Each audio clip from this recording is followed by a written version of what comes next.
Ayon sa pamahiin, bawal kang pumasok ng ibang bahay kapag basa ang buhok mo kasi magkakasakit ka.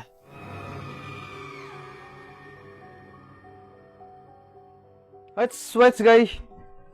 It's you, Joe. It's me. Galing ako sa basketball eh.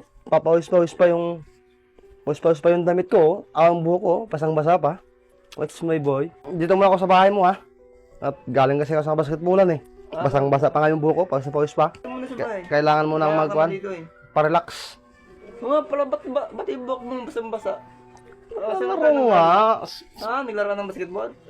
Kaya palang Kailangan natin. pawis mo ah. Ba, hindi mo? Basang-basa, yung di ba? buhok mo eh. Oo, basang-basa talaga. Kaya dito muna ako ha. Pwede naman, sige.